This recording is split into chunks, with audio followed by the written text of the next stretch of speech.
Hey everyone, it's Mr. Wobbly94. I hope you're doing well today. I have another book haul for you. I know it's probably going to get to that point at some point that people are going to say, Michael, why do you keep buying books? You're not making out that many reviews. I know. I know. My wife and I went out of town to see my father-in-law, aka her dad, this past weekend.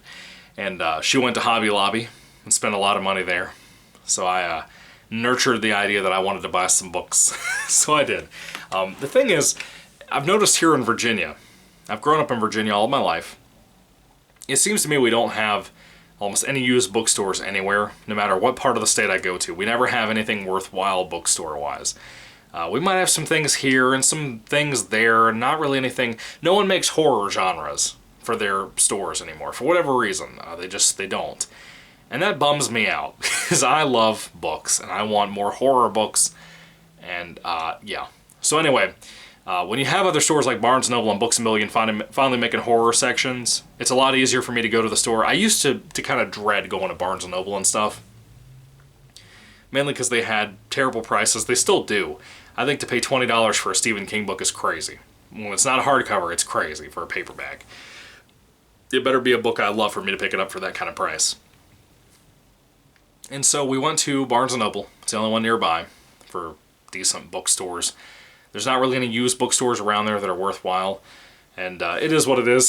So I went there and I found 3 books that I've really wanted to get. One I've heard a lot about, one I've read before, and one that I've kind of seen mentioned here and there that looks like my kind of book. I'm hoping it's good. I can't wait to show it to you. Anyway, the first book here, I read this a long time ago, back in 2010-ish, when I got into my first YouTube channel called Mr. Wobbly94. I ended up deleting all my reviews and stuff back in the day, so don't bother looking it up. That was the first channel I ever made videos for. And I read, let's see, I started off getting into 2 Stephen King books. They were my second and third Stephen King books I ever read. I read Misery back in middle school. I was in high school at this point. I read Pet Sematary and I read Bag of Bones, pretty much back to back. And kind of in the midst in those books somewhere in there, maybe halfway through Bag of Bones, I picked up 2 of my first ever Richard Lehman books, which were like the only 2 I could find at the time from Barnes & Noble. So Barnes & Noble's been a help. The Richard Lehman books I picked up were Woods Are Dark, the extended collection, extended edition, whatever, and Darkness Tell Us. And as soon as I finished Bag of Bones, I read those, really enjoyed those. Still 2 of my favorites of all time from Lehman. Not my absolute favorites, but 2 of my big favorites up there. Probably my top 5 so far from him, out of like the 7 or 8 I've read. I read this book not too long after that. This is my first Clive Barker... No, wait. This is not my first Clive Barker book. My first Clive Barker book was The Hellbound Heart, which is what Hellraiser's based on. Not a big Hellraiser guy. I really like Hellbound Heart as a book, though. The first...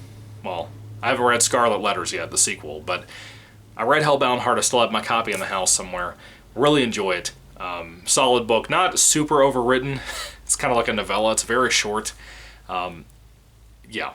So anyway, I read this book not too long after that because I was trying to kind of see what Clive Barker was about. I've always heard this name. After reading Hellbound Heart, I really liked that one. I wanted to see what else he had in him. And Clive Barker doesn't put out books very often. And that kind of surprises me. I thought he was one of those writers that put out a book a year. I don't think he is. Maybe I'm wrong, but I don't think he is. Which kind of surprises me. I found this book called Mr. Begone, and I read it, and the first time I read it, I thought it was okay. It had some things that were interesting. There's still some things that 10 years later, well, it's been over 10 years. It was 2010 when I read this. 2021 right now. It's been 11 years, and there's still some things I remember about this book pretty well. This is Mr. Begone. I found a copy. I was going to get this last time I was out there to see my father-in-law, and I didn't pick it up when I went in that Barnes & Noble. And this time I went ahead and grabbed it. For whatever reason, this is not sold anywhere near me, at my Barnes & Nobles or anything. I don't know what the deal is with that. Maybe they just don't carry it anymore. Maybe it's out of print. I don't know. Yeah, Barker doesn't have a whole lot, man. When I'm looking at the also by Clive Barker section in the beginning of the book, there's really not much listed in here. There's the Hellbound Heart, some other things kind of floating around, Cabal, The Inhuman Condition in the Flesh, Books of Blood, Volume 1 through 3, that kind of stuff. There's just not a whole lot listed in here of him. And I'll tell you a little bit about what the book is about since I've read this one before. I know a little bit about it. This is about 250 pages long, and what this was, when I read it back in the day, it kind of weirded me out when I read it. You know, as a Christian, I was a Christian in high school too. This is basically about a demon stuck in a book. And this demon, Mr. Begone, I think is his nickname, he is basically telling you, hey, this is my story how I got stuck in this book. Stop reading this book right now. He basically begs you over and over again to stop reading the book. It's really dumb. I remember specific scenes, though, of how he was telling his story about how he got trapped in this book and what happened. Particularly one scene involving a pot. Yes, that was horrific from what I remember of it. It's been over 11 years since I read this book. I'm glad I finally picked up a copy to put back in my collection because I got rid of my copy a long time ago. But now that I have my own house, I'm buying books if I want them. If I want a book, I'm going to have it. It takes up a lot of room, though. That's a big issue I'm having. But that's what totes are for, and basements, and attics and stuff. Anyway, so I'm glad I have this in my collection now. I'm not going to be a huge Clive Barker guy and pick up everything he's written. He's not one of those guys for me. I'm just not in love with what I've read of him. Hellbound Heart's really good. This was okay. I'm curious if I'll like this more now. I want to read it at some point next year. I don't have the time probably this year to get around to it, but I do want to pick it up sometime next year and read it. Maybe in like January or February. It's an interesting book. It's weird. It has some odd scenes in it, but that was all I really remember about it.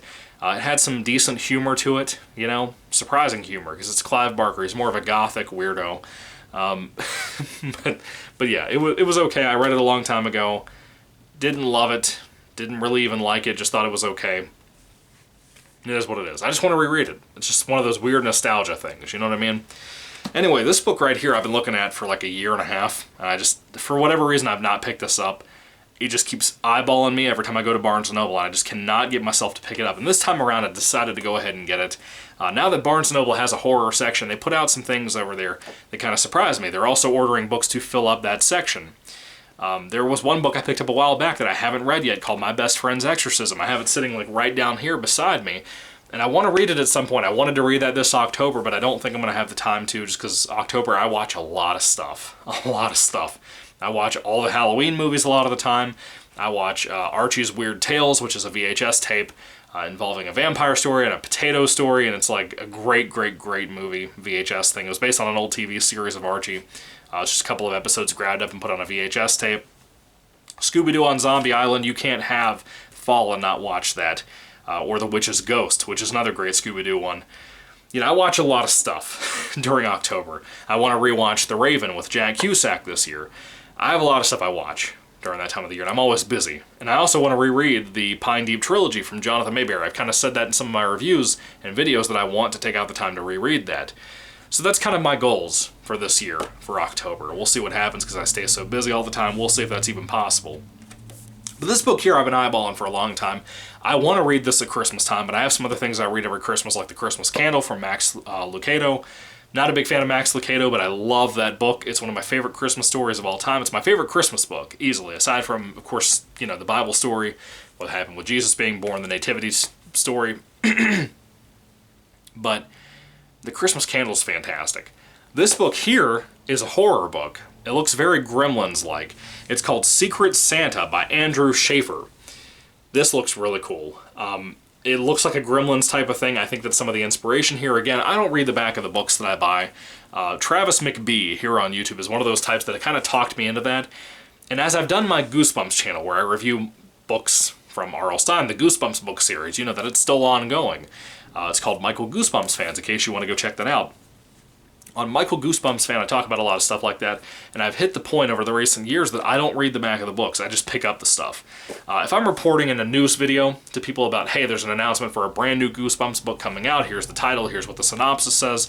If I'm doing that to hype up the crowd and hype up the fans, to like get them excited too with me over this new book being released or being announced on Amazon or whatever it is, that's one thing. But like if I'm going through my collection to pick out what I'm going to read this week for Goosebumps and do a review and whatnot, I just kind of pick up whatever I want to read. And I don't read the back of the book, because those books are short already.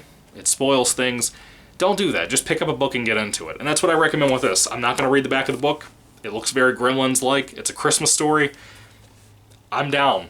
I'm down for it. I'm down for it. I'm a little worried, though, because Secret Santa is one of those books with this cover and that title.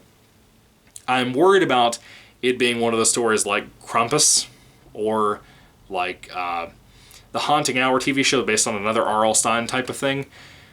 if you've seen either of those things, you know there's that one story about a kid wishing to Santa Claus to do something about his family or do something here in his life, and then some kind of entity shows up and gives presents, or Santa brings presents even, of bad tidings, you know, and monsters and toys and stuff attacking them. So I don't know what this book is going to be about. It's about, how long is this book? 207 pages. Not a very long book at all. I hope it's a good one. I really, really hope it's a good one. It looks really solid. I love the cover so far. But yeah, let's hope it's a good one. Let me know if you've read any of these books, by the way. The last book that I have here, I was so shocked to see this in a Barnes & Noble. Do you know how long it's been since I've seen a Richard Lehman book or a Brian Keene book in a Barnes & Noble?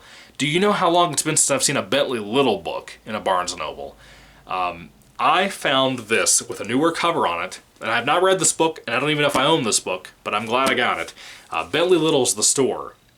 I heard one of my favorite YouTube reviewers here on YouTube. What is his name? I think it's just Horror Novel Reviews, I believe. Let me look this up real quick. Since I make my unedited videos, I usually can make the time to sit down and try to find people's names on my history of videos where I was watching this just the other day. It's going to take me a second. I'm going to try to talk to you as I go looking for it, because I'm determined I'm going to show you this guy's channel in case you haven't checked him out before. Yeah, his channel's just called Horror Novel Reviews. He did reviews for things like The House That Jack Built and stuff like that. He reviewed like every Richard Lehman book that's ever existed except for the autobiography called A Writer's Journey? Whatever that book is called, A Writer's Tale. Love his channel, love his videos. He inspires me to make my kind of videos that I make, just like Rambo Rat for Life does too. Anyway, he reviewed The Store and gave it a really positive review from what I remember, and he talked about how solid it was.